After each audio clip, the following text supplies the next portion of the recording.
Bueno, nuevamente agradecemos a todos los presentes de los distintos países que nos acompañan hoy de manera tan especial. Y yo estoy realmente muy agradecido a cómo el Señor se va moviendo entre nosotros a través de la historia, a través de los tiempos. Y eso es lo que ha permitido que el CEPLA hoy vuelva a retomar estas capacitaciones que hacemos mes a mes, y en esta oportunidad con un invitado muy especial para nosotros, el padre Gustavo Ribeiro D'Angelo, director del Departamento de Pastoral del Turismo de la Conferencia Episcopal Española y delegado episcopal para el turismo y tiempo libre de la Arquidiócesis de Valencia. Le hemos pedido que comparta con nosotros algo que a quienes estamos hace tiempo en el turismo nos parece ya conocido, nos parece básico, pero es importante volver sobre las fuentes, volver a retomar algunos conceptos básicos, y en este caso la diferencia entre turismo, turismo religioso y peregrinación. Sì, sì, già me lo Muchísimas ricordo. gracias, Padre Gustavo, bienvenido, tiene la palabra. Bueno, buenas tardes, para mí buenas noches. Bueno, buenas tardes para ustedes y para algunos lugares, a lo mejor todavía, no sé si será la mañana. Veo que hay amigos de distintos lugares del mundo. Bueno, me llena de alegría porque nosotros, de alguna manera, los que estamos en el mundo del turismo, de las peregrinaciones, también del turismo religioso, eh, amamos el mundo y lo entendemos como esa dimensión y ese espacio magnífico de diálogo, de encuentro de personas, de pueblos, de culturas, que promueve la paz, el desarrollo. Lo vemos como un valor positivo al turismo, un valor positivo e importante. Bueno, yo, miren, me preparé un machete más o menos como los que teníamos en la escuela para copiarnos. Yo no organicé una charla, simplemente son algunas ideas que me gustaría compartir con ustedes. Sobre todo decir de qué estamos hablando cuando hablamos de algunas cosas, porque muchas veces alguien dijo un día que, bueno, que la chicholina hablaba del amor, cuando era política en Italia, la chicholina hablaba del amor y Jesucristo hablaba del amor. Usaban las mismas palabras para decir cosas muy distintas. Entonces no siempre estamos hablando de lo mismo cuando usamos las mismas palabras. Por eso es importante, digamos, saber dónde nos coloca la Iglesia. Bueno, desde que se tenga memoria, los hombres han siempre soñado poder viajar. No es una realidad moderna. Si bien el turismo en su forma actual es algo moderno, es algo de la mitad del siglo XX, sobre todo en el ámbito vacacional. Pero el hombre ha sido viajero porque el hombre es viajero en su corazón. La Biblia es la larga historia de muchos viajes.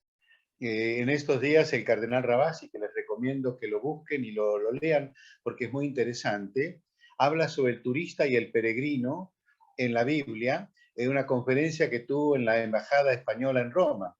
Léanlo y búsquenlo porque les va a resultar realmente muy, muy interesante. Rabasi es un biblista muy importante, es el presidente del Pontificio Consejo para la Cultura y es una persona de mucha cuantía. Bueno, ustedes saben que hay una palabra que nosotros usamos modernamente en otro sentido. Para nosotros es un insulto. Esta palabra que yo voy a usar ahora es una ofensa muy grave. Pero en su raíz lingüística original, esta palabra no significaba lo que significa para nosotros. Es la palabra idiota. Esta palabra, que para nosotros es una ofensa grave y es una palabra que ofende, en la antigüedad no significaba eso. La raíz lingüística de la palabra idiota, que es la confirmación de la conjunción de dos palabras, significaba el que nunca salió del valle, el que nunca salió de su valle. Es decir, el que no tuvo más horizontes que las montañas del valle en el que nació y se crió.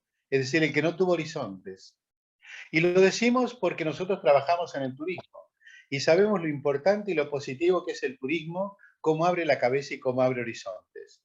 Y cuando no hemos tenido la oportunidad de salir de nuestros valles y hemos quedado encerrados allí, muchas veces los horizontes se achican en todos los niveles, en niveles mentales, psicológicos, de diálogo y también, como en el CEPLA, abrir horizontes al ecumenismo, que es una forma exquisita de diálogo entre las personas. Bueno, ¿qué hace la Iglesia con la pastoral del turismo? A mí me gusta aclarar que mi tarea o mi reflexión será fundamentalmente de carácter pastoral. Yo no soy un técnico de turismo, no soy un experto constructor de viajes, no soy un agente de viajes. Entiendo muchas de esas cosas porque me han hecho estudiarlas, pero para que nos podamos entender, una agencia de viajes, un tour operator, un santuario, una ciudad, un paisaje, una región, son como el hospital en el cual se cobijan los enfermos, se juntan los médicos, es decir, la estructura. Nosotros somos no el hospital, somos el capellán del hospital. Nuestra tarea es una tarea absolutamente de evangelización. Nuestra tarea en la iglesia no es ni construir viajes, ni armar grupos, ni llevar gente a dar vueltas por el mundo. Nuestra tarea es la evangelización del mundo del turismo, la evangelización. Es claro que para que el capellán del hospital pueda dar la unción y para que pueda hacer su tarea de evangelización, necesita del hospital, necesita de los médicos, necesita de los enfermos, necesita de los parientes, necesita de la infraestructura hospitalaria. Nosotros no renegamos de la estructura que construye los viajes o la estructura que arma y sostiene el turismo, desde hotelería a todo lo que transversalmente significa.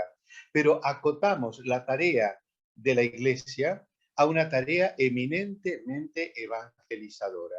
No es una tarea económica, no es una tarea de promoción de destinaciones, sino creo que la imagen del capellán y la imagen del hospital está bastante clara, ¿no? No sé si más o menos sirve como idea y concepción. Bueno, el primero que habló de turismo en la iglesia fue el Papa Pío XII. Allá por los años 50, después que las Naciones Unidas crearon la OMT y se empezó en el mundo después de la Segunda Guerra, del desastre de la Segunda Guerra, la gente quería empezar a salir y el Papa Pío XII colocó una pequeña comisión para la asistencia espiritual de los turistas y viajeros. Se trataba de asistencia espiritual, en esos tiempos no se hablaba de pastoral, que es un término bastante más moderno. Se hablaba de asistencia espiritual.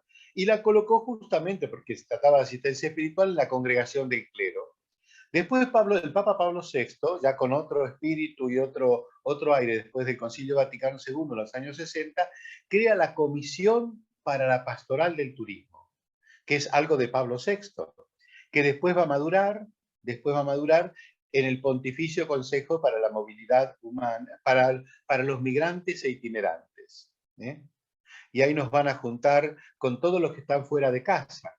Podemos decir que el común denominador de ese pontificio consejo, en los cuales están gitanos, prófugos, exiliados, refugiados, circenses, feriantes y algunos otros más que se me escapan, estaba el turismo, pero no la peregrinación, el turismo. La peregrinación estaba en otro dicasterio, porque se entendía que era un mundo totalmente distinto. Bueno, después Juan Pablo II, cuando reformó también la Curia Vaticana, a este mismo Pontificio Consejo lo llamó de la movilidad humana, pero que no cambió sustancialmente lo que había.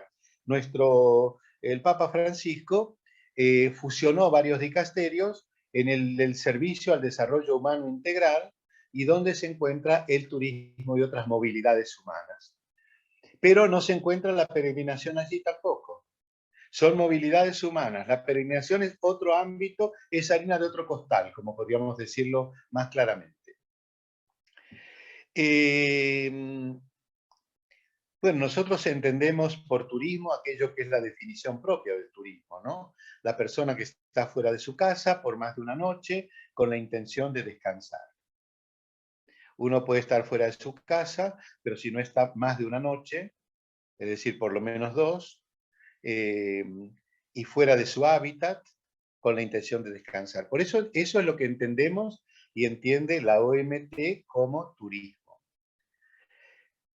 La peregrinación, en cambio, tiene otras realidades, por motivación, por medios, por finalidad, tiene otro sentido. que se encuadra mucho más en el ámbito de la piedad o de la religiosidad popular. En la peregrinación siempre reconocemos a alguien que cuando se pone a peregrinar a alguien en esta realidad tan fuertemente bíblica como es la peregrinación, es alguien que de alguna manera quiere dejar atrás algo de su vida. Es la primera motivación. El medio es una fuerte motivación espiritual que lo lleva a caminar hacia un santuario o un lugar religioso. Y la finalidad es el deseo de superar un pecado, un obstáculo, una situación de dolor, cualquier situación, o simplemente puede ser con el deseo de agradecer a los demás, de agradecer a Dios justamente algo. No se peregrina solamente para pedir o para expiar un pecado o por un sufrimiento, se peregrina también para agradecer. En cambio, el turismo religioso tiene otra matriz totalmente distinta. Primero, el turismo religioso es solo una etiqueta dentro del ámbito del turismo. Así como está el turismo de naturaleza, el turismo cultural y todas las formas de turismo que uno pueda concebir, la palabra turismo religioso claramente es genérica. No necesariamente es cristiana. Uno recorriendo santuarios hinduistas en la India está haciendo turismo religioso. El turismo religioso no necesariamente es cristiano ni católico. Y el turismo religioso no tiene por objeto la búsqueda de la fe ni de Dios, sino está mucho más ligado al patrimonio, al ámbito cultural. Pongo un ejemplo. Turismo religioso es ir a recorrer las catedrales góticas de Francia o la ruta del románico de los Pirineos o cualquier espacio en el cual la motivación sea un objeto religioso, pero no necesariamente con una motivación espiritual. Puedo ir a recorrer las catedrales góticas de Francia porque soy un apasionado del gótico y el gótico francés es uno de los góticos más refinados, entonces simplemente voy a hacer una especie de curso ambulante lo llamo turismo porque estoy fuera de casa, porque estoy más de una noche, porque tengo deseos de descansar, pero tiene motivación religiosa. Si eso fuera ir a recorrer las montañas o el Gran Canyon, sería turismo de aventura o de naturaleza. Pero el turismo religioso y la peregrinación nunca pueden homologarse en cuanto producto. En cuanto producto. En lo subjetivo de la persona, estamos hablando de otra cosa. Es decir, cuando un constructor de viajes, un tour operator, un constructor de viajes o alguien decide hacer un recorrido por las catedrales góticas de Francia, está haciendo turismo religioso, objetivamente como producto. Pero eso no quiere decir que algunas personas vean el cartel de un santuario, decidan ir hacia ese santuario, buscar a Dios, motivarse, aunque no lo tengan como una motivación muy clara y objetiva, hacer un camino y esa persona que empezó siendo un turista religioso y lo seguirá siendo después, tuvo un episodio de peregrinación.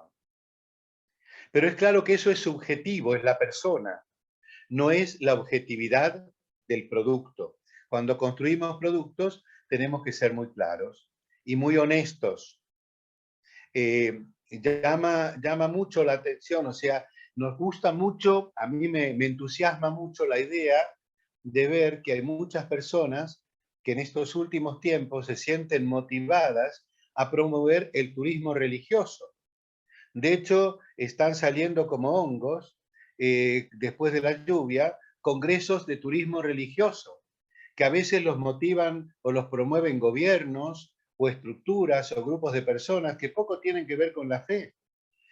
En la Universidad de Santiago de Compostela tiene un estudio muy serio y muy importante, al cual hacía referencia a la responsable de turismo de Galicia en una conferencia que tuvimos el martes para presentar el 8º Congreso Mundial de Pastoral del Turismo organizado por la Santa Sede, la Arquidiócesis de Santiago de Compostela y la Conferencia Episcopal Española. Es el 8º. Ha habido 4 en Roma entre la década del 70 y el 90, hubo uno en Éfeso, otro en Bangkok y el último en el 2012 en Cancún, México. Lamentablemente no se cumplieron siempre las expectativas de que los congresos fueran cada 5 años, pero a los argentinos les doy una buena noticia, que es de hoy, que todavía no es pública, pero es una buena noticia. Primero, que el dicasterio se está poniendo las pilas y ya no va a ser cada 5 años los congresos mundiales, sino van a ser cada 3, porque los tiempos son distintos. Y claro que tenemos exigencias. Y después de la pandemia y después de esta guerra todavía en acto, es más una tarea de astrólogos que de expertos saber qué va a pasar con el turismo. Más es un final abierto como las telenovelas venezolanas o mexicanas, que nunca sabemos cómo terminan. Bueno, el dicasterio ha establecido que los congresos mundiales, así se llaman, no internacionales. Internacional es mucho menos que mundial. Internacional quiere decir algunas naciones, o entre algunas naciones. Mundial quiere decir que abarca todo el orbe. Los que organiza la Santa Sede se llaman congresos mundiales, no internacionales. Y el próximo Congreso Mundial va a ser dentro de 3 años en Mar del Plata, en 2025, justamente en el año jubilar. El obispo de Mar del Plata, Gabriel Mestre, vio la oportunidad y pidió a la Santa Sede, y la Santa Sede le ha respondido positivamente en el día de hoy, que en el año 2025, pero esto manténgalo en una cierta reserva, porque esperemos que sea el obispo propio, el obispo y la Santa Sede quienes lo anuncien, pero es algo muy lindo para Argentina y muy lindo para Mar del Plata, porque Mar del Plata es una diócesis que se ha tomado en serio la pastoral del turismo desde tiempos del cardenal Pironio. Y yo, de las pocas que conozco en el mundo que se han tomado en serio, que creen en la pastoral del turismo, que no se limitan a organizar misas para veraneantes, como sucede en la mayoría de los lugares. Aumenta la cantidad de población, ponemos más horarios de misa, hacemos mejores colectas y creemos que la pastoral del turismo es poner a algún cura a dar una conferencia. La pastoral del turismo es como cualquier otra pastoral, como la catequesis, como la pastoral bíblica, como la pastoral que se hace contrata, con la pastoral social, la pastoral del trabajo, como cualquier otra pastoral. Hay que organizarla, hay que estructurarla, hay que llevar adelante todas estas cosas. Bueno, yo creo que esto es muy lindo. A mí me alegra mucho que Mar del Plata sea la sede del próximo Congreso Mundial, porque no solo se lo merecen, sino que además pueden darle mucho, pueden darle mucho al mundo. Bueno, claro, es claro que cuando nosotros pensamos en la peregrinación, pensamos también en alguien invisible. La peregrinación no es una cuestión solo de estructuras turísticas inteligentemente o ingeniosamente montadas. Cuando nosotros pensamos en la peregrinación, pensamos en el Espíritu Santo que mueve el cuerpo de la iglesia.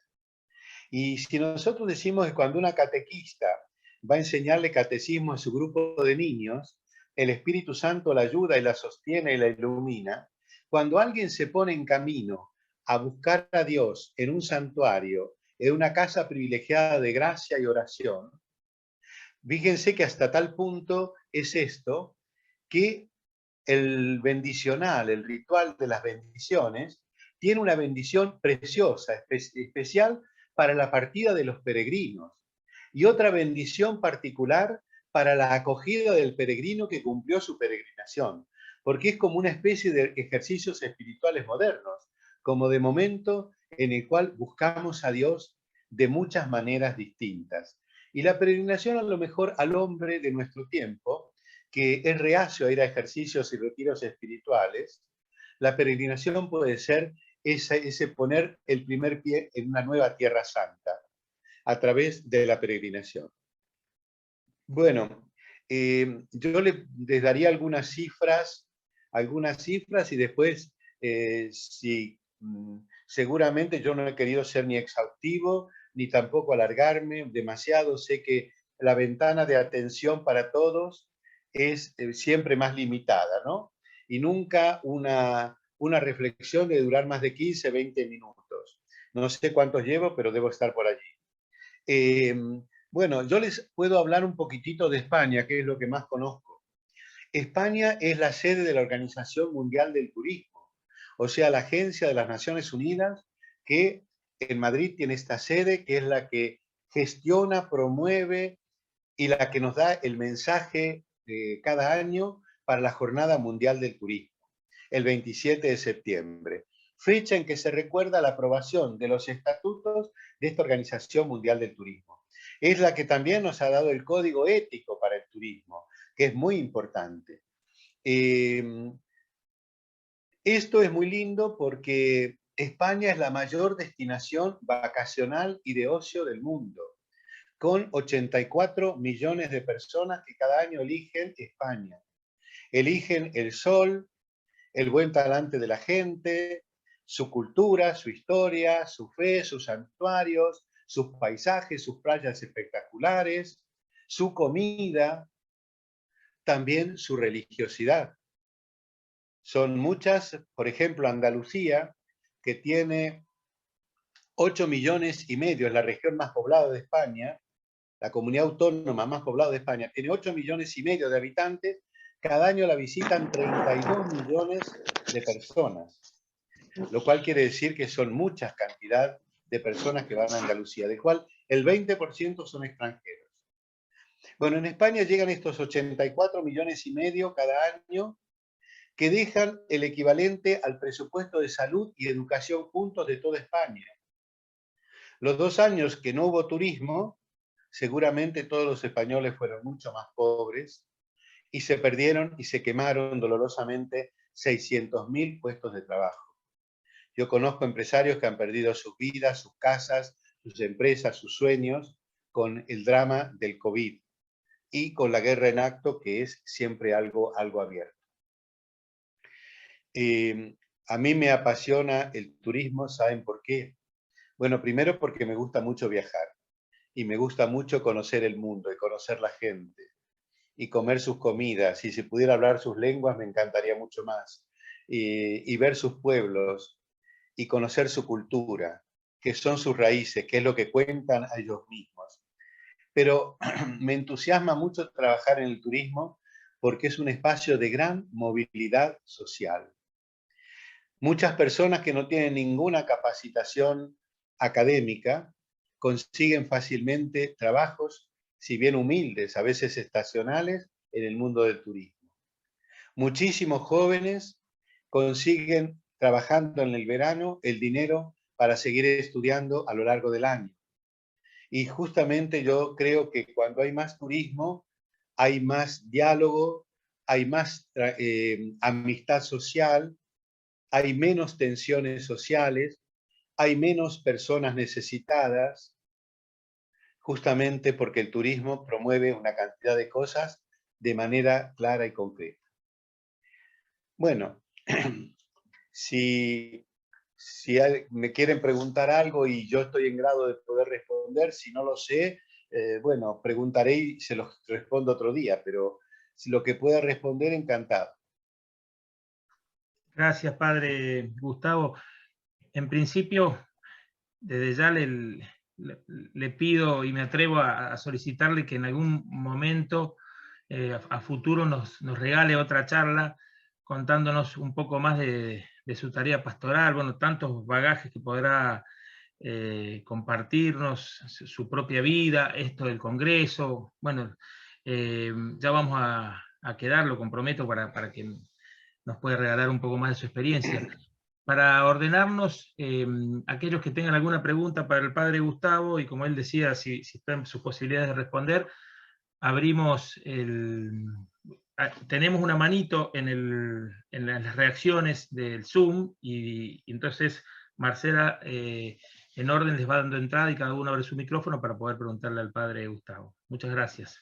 A lo mejor lo más actual en este momento es algo que está ahí, que lo hemos presentado el martes, que es el 8º Congreso Mundial, que será en Santiago, de Pastoral del Turismo, que si quieren también les puedo contar quiénes van a estar, los temas, las temáticas y las cosas que son realmente, va a ser algo de nivel, de mucho nivel, y bueno, también con expectativas de que nos ayude a tantas cosas buenas. Bueno, padre, sí, quizás podamos hacer un Zoom más adelante como para poder contar y abarcar todo esto, que sería una gracia para todos nosotros. Ahí la tenemos a Noris de Panamá. Bienvenida, Noris, si querés abrir tu micrófono y preguntar. Gracias. Muchas gracias, Javier, y muchas gracias por la charla, su excelencia. De verdad que muy nutrida y bien académica acerca de las peregrinaciones, el turismo religioso, el propósito y el fin del mismo, que siempre pues es buscar a Dios y fortalecer la fe, hacer una manifestación pública de nuestras creencias a través de ponernos en camino a santuarios o lugares emblemáticos. Mi pregunta en realidad tiene que ver con el Congreso. Estoy tan entusiasmada con el Congreso, ya escribí para inscribirme. Quería saber si ya las inscripciones estaban efectivamente abiertas. Noris, bueno, buenas noches. No sé qué hora será en Panamá, pero supongo hoy estuve con un panameño conversando y creo que tienen muchas horas menos, ¿no? Con las 3 de la tarde. Claro, Yo tengo ahora, perdón que le interrumpo, tengo un muy buen amigo por allá, por Fátima, no sé de dónde, no, está en Lisboa. Usted fue, habló con un panameño en España. no, panameño en Panamá, que Ah, panameño en yo Panamá. no me di cuenta del uso horario y lo desperté. Bueno, mira, el Congreso Mundial de Santiago es algo muy interesante porque, bueno, han pasado 10 años del Congreso de Cancún, donde se plantearon una cantidad de cosas. El padre Horacio, que es el responsable nacional de la Pastoral del Turismo en México, el padre Horacio va a tener la segunda conferencia en Santiago, porque, claro, la idea es que este congreso no es un paracaidista, es un eslabón dentro de una cadena, dentro de una historia. Hay 7 congresos precedentes, este es el 8º, y queremos retomar el tema de Cancún. Cancún hizo cosas maravillosas el Congreso de Cancún. Todavía muchas de ellas están en el tintero, como solemos decir en castellano, ¿no? Están por escribirse. Una de ellas es el gran desafío de lo que ahí planteó en su videomensaje Benedicto XVI, cuando abogaba para que la pastoral del turismo sea parte de la pastoral orgánica y ordinaria de la Iglesia. A ver, estos dos conceptos. Orgánica, que forme parte real, concreta, consciente de un organismo pastoral, así como en una parroquia hay catequesis, cáritas, el grupo de liturgia, todo lo que consideramos que es orgánico, necesario para el funcionamiento de la vida de la Iglesia, que la pastoral del turismo sea orgánica y que sea ordinaria, no que sea algo extraordinario. Digamos, nos miran. Alguien me dijo, un prelado muy importante me dijo alguna vez que la pastoral del turismo era una pastoral para ricos. Y yo le dije, bueno, mire, el reloj le atrasa por lo menos 50 años, porque las vacaciones de ricos que se iban 3 meses de vacaciones con una familia a una segunda residencia es muy anterior. Desde que se declaró el derecho al descanso y a las vacaciones remuneradas, el descanso y las vacaciones, el pequeño turismo, forma parte de la agenda transversal de todas las personas en todas las culturas y de todas las edades. O sea, las personas consideran que algunos días de descanso forman parte de su agenda anual. Eso no existía hace 50 años. La gente trabajadora, ¿qué hacía? Se iba a la casa de algún pariente, volvía a su pueblo de origen, se iban a visitar a alguno, pero la idea masiva, popular del turismo y las vacaciones es algo de la mitad del siglo XX.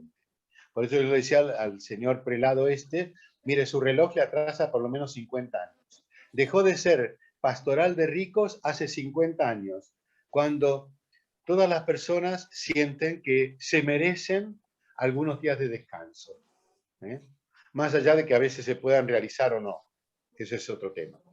El Congreso Mundial es muy interesante porque justamente el padre Horacio va a plantear esto, pero antes que él va a hablar Monseñor Maurizio Bravi, que es un diplomático de la Secretaría de Estado, que es el observador, es el embajador permanente de la Santa Sede ante la Organización del Mundial del Turismo que está en Madrid. Y también es el coordinador o el observador permanente ante los caminos culturales de Europa. Es decir, de la Comunidad Europea hay un organismo que es de los caminos culturales, entre los cuales también están los caminos espirituales, como Santiago, la Ruta Francígena, todos los otros caminos, el Rocío, Caravaca, todos los otros caminos, Lourdes, todos los otros caminos que están. Bueno, esto es muy interesante. Vamos a interrelacionarnos también con el tema del patrimonio, turismo y patrimonio, el cuidado del patrimonio, pero desde una lectura más vale cultural y espiritual, pero también con experiencias concretas de cómo se hace. Porque una cosa es decir, el turismo sin patrimonio, sin los bienes culturales, los santuarios, además, no va a ninguna parte, porque si no vamos a mostrar montañas, lagos y ríos, y nos queda poco más que eso. Pero también el turismo sin ese patrimonio también, o sea, nos tenemos que cuidar mutuamente, necesitamos cuidarnos y caminar juntos. ¿Por qué entendemos que es tan importante los bienes culturales, por ejemplo, en nuestras iglesias? Porque no queremos viajes de japoneses, esos que llaman despectivamente viajes de japoneses, ni esa otra palabra despectiva que se ha acuñado que es el turigrino, ni turista ni peregrino, es una mezcolanza de todo y nada.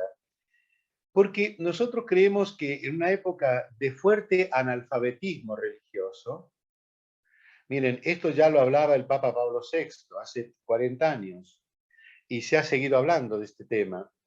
Hoy tenemos, yo soy párroco, cuando hago los bautismos, los padres que nos traen sus niños a bautizar, la mayoría no saben ni siquiera decir el Padre Nuestro.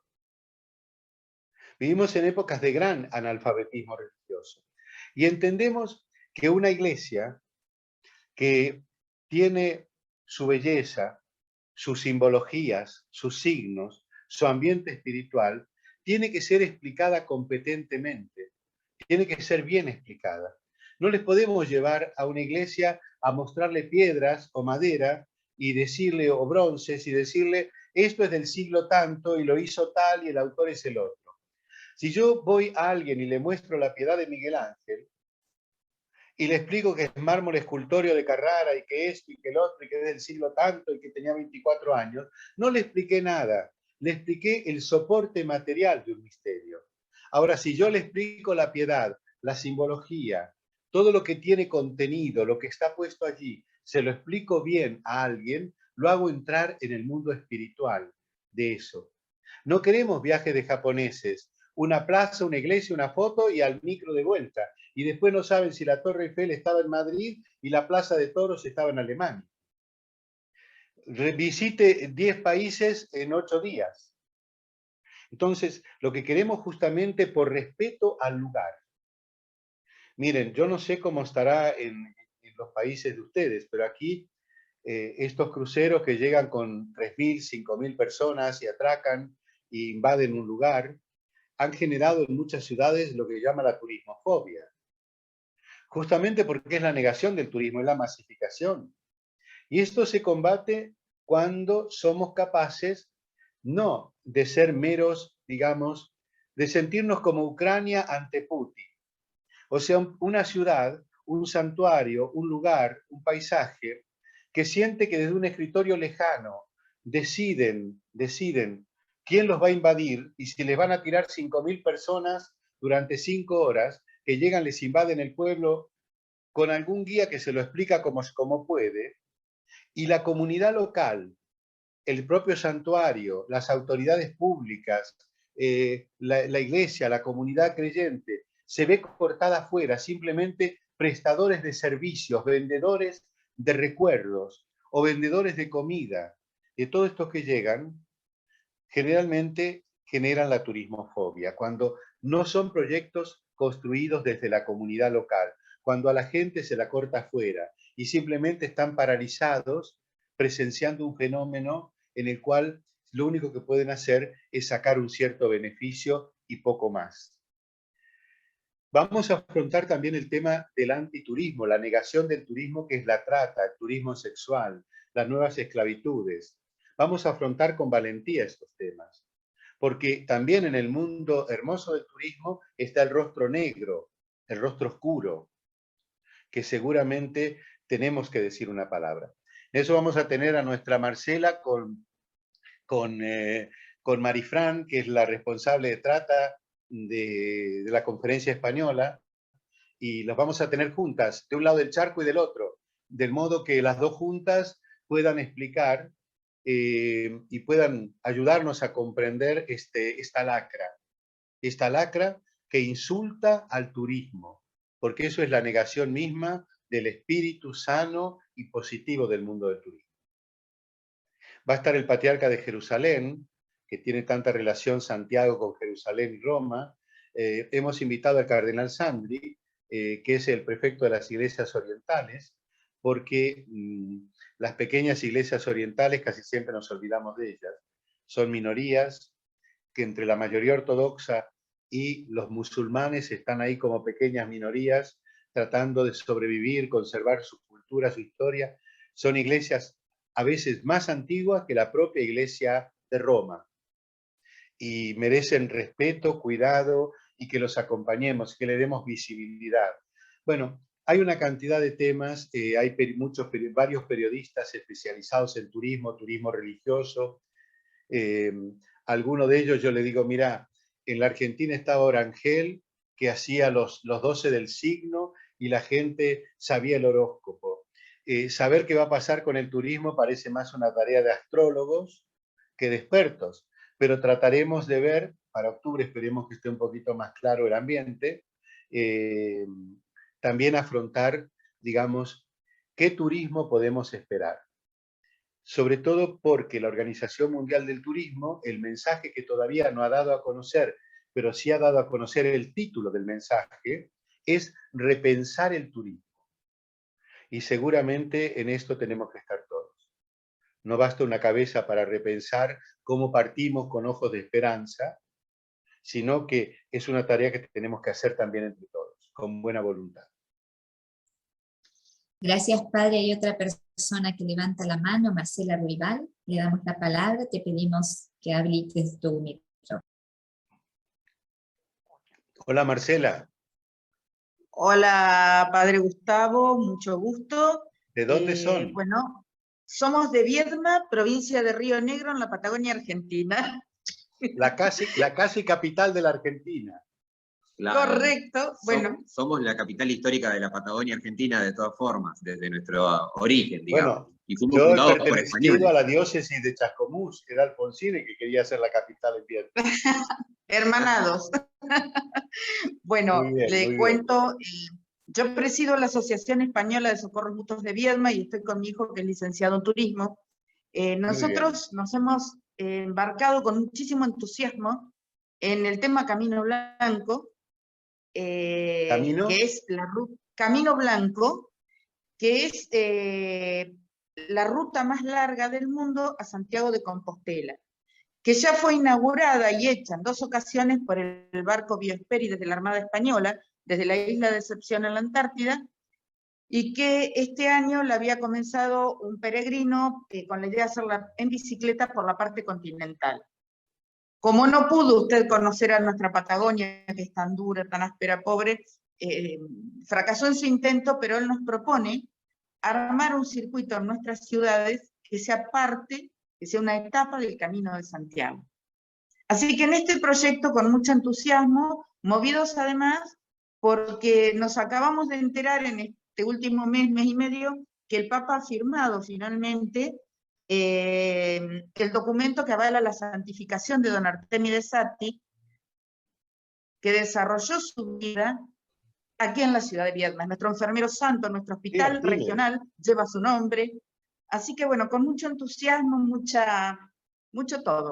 a flor de piel y con ganas de aprender. Claro. Y en este sentido aporto desde la parte profesional que la pregunta tiene que ver con, bueno, cómo conectarnos con el resto del mundo, que por ahí es una pregunta comercial, ¿no? Para generar esa integración y ese movimiento turístico, que a veces, como es el caso nuestro, en destinos donde todavía son muy incipientes, no somos en Argentina como Buenos Aires, Iguazú, que tienen por ahí patrimonios naturales o arquitectónicos más desarrollados o más atrayentes. Nosotros por ahí nos cuesta un poquito más, bueno, ¿cómo podemos integrarnos para generar ese movimiento turístico que promueva la esperanza, el progreso, la economía, las oportunidades de trabajo, ¿no? Bueno, yo primero dos cosas, felicitarlos. Me abre el corazón esto del Camino Blanco, que no lo conocía. Yo confieso mi pecado, conozco muy poquito la Patagonia, he estado 2 veces en Bariloche solamente, y más allá de Bariloche no conozco la Patagonia. Es un pecado porque siempre que voy a la Argentina, que voy todos los años, y con unos curas amigos nos vamos a hacer algún paseo, y estos rumbean siempre para el norte. Y bueno, pero algún día los convenceré, iremos por la Patagonia. Está invitado a Viedma, desde luego. Me encantaría, me encantaría. Bueno, después, primero, yo si después nos pasamos los contactos, bueno, mis contactos son públicos, los puede poner Marcela ahí tranquilamente, no hay ningún problema, a disposición de lo que podamos hacer. Yo les ofrezco la Secretaría de Medios de la Arquidiócesis de Santiago de Compostela, para que ellos los entrevisten. Y yo le voy a decir al padre Manuel, que es el delegado de medios, que va a estar encantado. Ahora no lo voy a llamar a esta hora de la noche, pero mañana lo llamo y le digo de esto del Camino de Santiago, el camino más largo del mundo. Van a estar encantados en entrevistarlos, en llamarlos por teléfono. Ellos tienen, la Iglesia de España tiene un arsenal interesante de medios de comunicación, entre ellos la radio más escuchada de España, que es COPE, se llama así COPE, es la radio más escuchada y más prestigiosa de España, es la de la Conferencia Episcopal, cuando los españoles no es que sean demasiado frecuentadores de iglesias, actualmente por lo menos. Pero es una radio muy prestigiosa con los mejores periodistas y muy seria, también los canales y demás. Pero ellos están todos conectados y seguramente les va a interesar muchísimo esto del camino. Después le dicen a Marcela que te pase el correo electrónico y toda la... pusieron ahí el teléfono, encantado, ahí hay un WhatsApp, ahí está el correo electrónico también, el mío personal. Está el otro que es turismo, todo con minúscula, turismo, @conferenciaepiscopal.es. Ese es el otro, que también lo puede poner Marcela ahí, lo tiene ella también. Bueno, a disposición. Una cosa es esto que me parece muy interesante. No sé tu nombre. Andrés Papático. Andrés, sí. Andrés, tú decías cómo podemos hacer. Mira, la fórmula es siempre vieja y siempre nueva, trabajar juntos. Trabajar juntos. En esto no hay milagros, los milagros son en los santuarios. La pastoral es un trabajo, es agachar el lomo, es arremangarse.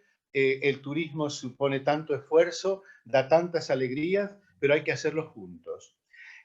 Por eso estábamos trabajando mucho con el padre Miguel, que es el director nacional de Pastoral de Turismo de Portugal, y queremos hacer una especie, así como esas cumbres de Iberoamérica. Nosotros ya estamos unidos con Miguel trabajando codo a codo. Tenemos, por ejemplo, algunos obispos que nos están ayudando en Centroamérica y en otros lugares. Y quisiéramos poder hacer un trabajo conjunto de Iberoamérica, porque tenemos la misma lengua, porque generalmente tenemos la misma fe, porque, digamos, porque son pueblos que han caminado y nacido juntos, bueno, y tenemos tanto para ayudarnos unos a otros. Ustedes tienen tanto para darle a España y España tiene tanto para darle a ustedes. Y Portugal tiene tanto para darnos a nosotros y a ustedes también, y al revés. Entonces, bueno, entre los que van a hablar va a estar también Manuel, que es el responsable de turismo de Brasil, de Pastoral de Turismo de Brasil. Bueno, un montón de gente. Pero lo que diría es trabajar juntos. Sigamos fortaleciendo esto. Yo sé que Marcela es consciente de esto, sé que Javier también. Mire, cortados, cada uno por su lado, no vamos a ninguna parte. No vamos a ninguna parte. Con vedetismos, con intereses espurios, con búsquedas de protagonismos inútiles e inservibles, con todo ese tipo de cosas, otros intereses que no son justamente ni el turismo ni el bien, sino otros intereses, no vamos a ninguna parte. A los que nos interese esto y creamos en esto, adelante, trabajemos juntos. Mary está levantando la mano, perdón. Digo porque ya casi estamos en hora. Sí. Gracias.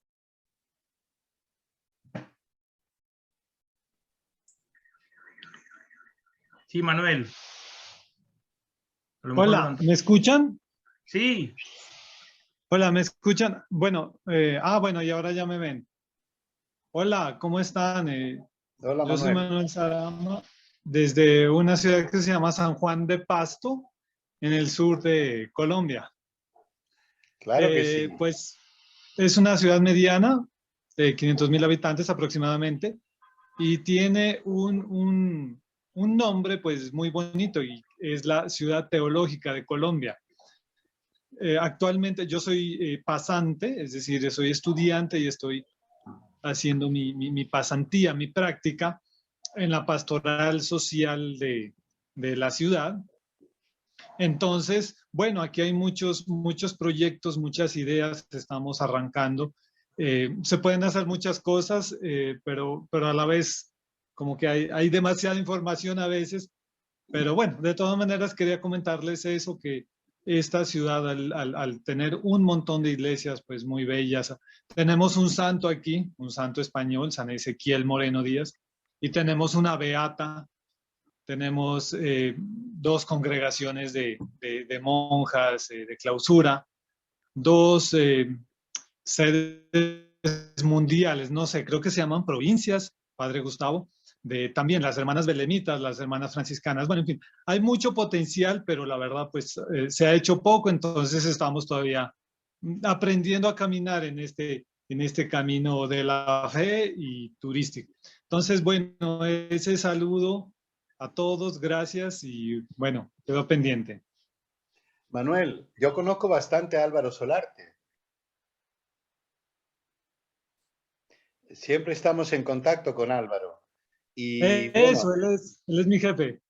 bueno, estamos siempre en contacto con Álvaro. Ustedes tienen ahí una maravilla, porque la belleza de bienes culturales, de iglesias, cómo están cuidadas, cómo están mantenidas, que yo se lo mostré a varios obispos españoles, un video que me mandó Álvaro sobre las iglesias de San Juan de Pasto, de la ciudad teológica, y quedaron con la boca abierta porque no podían creer que una al lado de la otra tuvieran estas catedrales preciosas y bien cuidadas. Y bueno, ustedes, yo lo que entiendo es que inteligentemente están haciendo un camino maravilloso. Álvaro me dijo que quieren hacer algún encuentro latinoamericano o algo de eso. Es importante que lo hagamos siempre juntos. Que no cantemos fuera del coro, que no tengamos la tentación de cantar fuera del coro. Mira, preguntaba Andrés hace un momento cómo hacemos, caminando juntos. La palabra sínodos, quiere decir hacer camino juntos. Por eso no valen los francotiradores, no valen los paracaidistas, no valen los aprovechados. Es necesario trabajar juntos. Si queremos que sea algo genuino, duradero, honesto, fuerte y que tenga futuro. Yo entiendo que tantos jóvenes van a poder salir también de la pobreza a través del turismo. Y vamos a poder contarles la belleza de nuestra fe a través del turismo. Entonces, ustedes están haciendo algo maravilloso, que es darse cuenta de que tienen un enorme patrimonio cultural y religioso que es único en el mundo, que tienen muchas personas pobres y desocupadas, que tienen la posibilidad de explicarle a mucha gente la belleza de vuestros templos y de vuestras iglesias, generar fuentes de trabajo, y han unido turismo, fe y pastoral social, que eso es algo muy inteligente, que tenemos que saber hacerlo en otros lados. En España todavía estamos lejos de eso. Padre ha saludado, no sé si vio, está presente Álvaro, y bueno, también quiero decir que Álvaro ya está desde hace unos meses en contacto con los delegados de la Pastoral de Turismo a nivel Latinoamérica, ya hemos conversado acerca de este congreso, así que es una alegría ya estar al menos unidos estos nudos como pastoral. Yo le digo una pregunta que tenía en el chat, a ver si la encuentro, es en referencia a que usted decía esta diferencia entre peregrinación y turismo religioso. Quien va en búsqueda del turismo religioso, si no hemos puesto mal, es más el interés por lo patrimonial. ¿Esto significaría que el turismo religioso debería abocarse más al patrimonio tangible y no interesarte tanto por lo que es la fe o lo que se quiere expresar a través de él? Quizás da para una charla más, pero si nos puede decir una palabrita breve. O sea, no lo creo yo, lo cree la Iglesia, es lo que, por eso incluso están en mundos distintos la peregrinación. La peregrinación es algo muy específico, que no podemos permitir ni que la ninguneen ni que la bastardeen. La peregrinación es algo sagrado, la inventó Dios. Es Dios quien le dice a Abraham, sal de tu tierra, quien inventa la peregrinación. Es Dios quien pone la tierra santa como el gran santuario. La peregrinación no puede ser ni bastardeada, ni ninguneada, ni generalizada.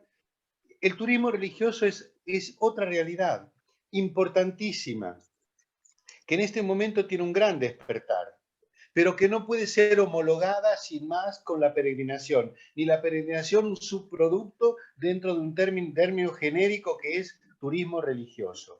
Turismo religioso no tiene necesariamente connotaciones cristianas. Puede ser ir a visitar los santuarios hinduistas y estoy haciendo turismo religioso. Claramente no pueden homologarse, no pueden emparejarse como si fueran lo mismo, porque no lo son ni lo pueden ser nunca. Lo cual no quiere decir que el turismo religioso se dedique solo a los bienes culturales, porque si yo entro en una catedral y esa catedral la explico inteligentemente, no explico solo las piedras o los mármoles o los bronces, sino explico el misterio, no explico solo el soporte material, explico el misterio por el cual esa iglesia fue construida, sus signos, sus símbolos, las simbologías, todo lo que ella contiene, lo que quiere contar de la fe. Estoy haciendo una tarea pastoral de evangelización. Pero para eso hacen falta guías preparados y personas que cuenten la fe desde la fe, no simplemente los que tienen el chiringuito o que tienen el curro para ganarse la vida. A mí me tocó estar, para ponerles el ejemplo más burdo que me tocó escuchar en la vida, estaba en el Santo Sepulcro en Jerusalén. Había un grupo de gente que había llegado en cruceros a Tel Aviv. Estaba una guía judía que tenía claro permiso y explicaba, entonces, el lugar donde es la crucifixión, donde fue la crucifixión y donde está una hermosa imagen, un hermoso icono de la Virgen, esta mujer les explicó en inglés con una gran soltura de cuerpo que, bueno, ahí había muerto Jesucristo y claro, el hijo único de esta mujer que estaba puesta de pie allí y que, claro, ella tenía ese corazón con esas 7 espadas colocadas allí, porque ella como madre no había soportado el dolor de ver que asesinaran a su hijo único. Y que ese corazón y esas 7 espadas significaba que en ese mismo lugar ella de dolor se había suicidado.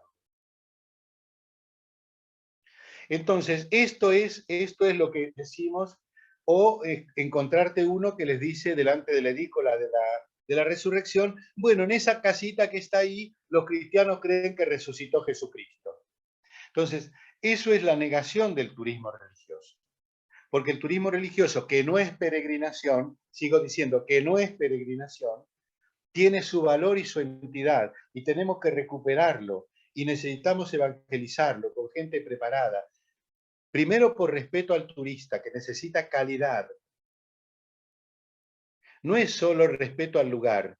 El turista que llega tiene derecho a que se le expliquen las cosas de manera clara, completa, inteligente, que lo ayuden también a abrirse a una dimensión de misterio espiritual. Entró a una iglesia. Para terminar, misteriosamente en España, el Ministerio de Turismo ha dado a conocer los 10 lugares, los 10 monumentos más visitados de España. Los 10 monumentos más visitados de España. 7 son iglesias católicas. 7. La Sagrada Familia es el monumento más visitado de España y desplazó a la Alhambra de Granada al tercer puesto. Bueno, esto nos está queriendo decir algo. ¿Qué busca esta gente que de repente no va a nuestras iglesias o no participa en nuestras liturgias? ¿Qué hacen entrando masivamente, a veces pagando entradas también, a visitar tantas iglesias? Es una gran pregunta, en la cual también nos queda la pelota en nuestro arco. ¿Qué hacemos nosotros con ellos? Porque si permitimos viajes de japoneses o permitimos piratas que simplemente van a mostrarle una iglesia para cobrar una entrada y no los abrieron al misterio, estamos negando y bastardeando el lugar sagrado. Y también quitándole el derecho a quien tiene un interés, aunque sea muy oculto y muy lejano, de buscar a Dios, esa nostalgia de Dios que está en el corazón de cada hombre, poder abrirle, aunque sea una pequeña endija, hacia el misterio de la fe. Después, cada uno hará su camino, como pueda y como sepa, si lo quiere hacer. Pero por lo menos no negarle a una persona esa posibilidad.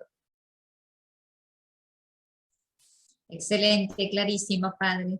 Gracias, padre, por abrirnos esta gran endija. Yo siempre digo que el turismo religioso se aprende, en cambio la peregrinación se vive. Y realmente son conceptos muy diferentes uno de otro, ¿no? Si uno no vive, no experimenta esta posibilidad de ser amado por Dios, por más que a uno le expliquen o quiera aprender, no lo va a conseguir. Son dos cosas realmente totalmente antagónicas. Así que bueno, padre... Javier, perdón. Sí. Hay una pregunta y que me parece que la podemos contestar diciendo que se ponga en contacto con CEPLA, ¿verdad? Sí, totalmente. No sé si totalmente. la ves. Dice, me gustaría saber dónde uno puede prepararse para que pueda llevar a cabo una peregrinación con el valor cristiano. Me parece que justamente CEPLA es lo que se propone, ¿verdad? Gracias, Marce, sí, por supuesto. Por supuesto. Si querés, bueno, y para todos, CEPLA, bueno, es este espacio que queremos construir entre todos, así que están todos invitados a participar. Marcela, cuando preguntabas, Andrés, yo recién hace dos días, acabo de venir un grupo de una familia que hizo casualmente el Camino de Santiago, y ellos era esto que decía recién el padre Gustavo de las endijas, ¿no? Era gente que realmente no conocía a Dios, ni tenía una experiencia de fe, y querían hacer el Camino de Santiago, como muchos lo hacen, como una cuestión más energética, más de moda. Pero yo les decía, no se priven la posibilidad de encontrarse con el Dios que les puede salir al encuentro en el Camino de Santiago. Bueno, volvieron con la necesidad de ir a misa. Entonces, para mí, esa es una verdadera peregrinación, aquella que transforma los corazones de los que van, ¿no? Y si no, es simplemente visitar lugares que pueden visitarlos hoy sin moverse de su casa, porque YouTube tiene unas imágenes fantásticas, entonces ¿para qué van a gastar tanta plata? ¿No? Así que, pero bueno, daría para mucho más, padre, realmente agradecido a todos los que estuvieron participando. Marce, si podés poner la placa, porque si quieren contactarse con nosotros a través de nuestros distintos medios, por supuesto también, invitarlos a que hagan lo posible para el desarrollo de la pastoral de turismo en sus diócesis. Contáctense con sus párrocos, contáctense con sus obispos. La iglesia, institución, es muy rica y soy testigo de que abre las puertas para que podamos desarrollar cosas como esta, como el CEPLA, bueno, que es una iniciativa incipiente de 1 año y medio recién, o menos, y que la hacemos entre todos, vamos caminando de la mano de la Iglesia. Que podemos equivocarnos 1 y 1000 veces. El tema no pasa por no equivocarse, sino por siempre volver a la gracia que el Señor nos regala. Así que, Padre Gustavo, muchísimas gracias, muy claros sus conceptos. Y bueno, como recién le mandé un mensaje por privado en donde podríamos en el mes de julio o agosto poder contar sobre el Congreso, y para nuestros amigos Marcela y creo que se llamaba Andrés, el 16 de junio a las 4:30 de la tarde vamos a tener la segunda charla, o la nueva charla de este mes de CEPLA, a cargo del Padre Pedro, que precisamente va a ser sobre el Beato Satie. Así que bueno, están todos invitados, ya van a recibir a través de las redes esta nueva propuesta del Zoom, bueno, que queremos entre todos ir construyendo esto que es la Iglesia, que somos nosotros, ¿no? Este 16 de junio a las 4:30 vamos a tener una charla del Padre Pedro, que es un sacerdote que está dedicado a esto de la evangelización, pero particularmente abocado a la beatificación de Satie, ¿no? de este próximo beato que tendremos entre nosotros. Padre Gustavo, no sé si tiene algo más que compartirnos. No, al contrario, gracias por la paciencia. No, gracias a usted por su testimonio, por animarnos a querer vivir las peregrinaciones, ¿no?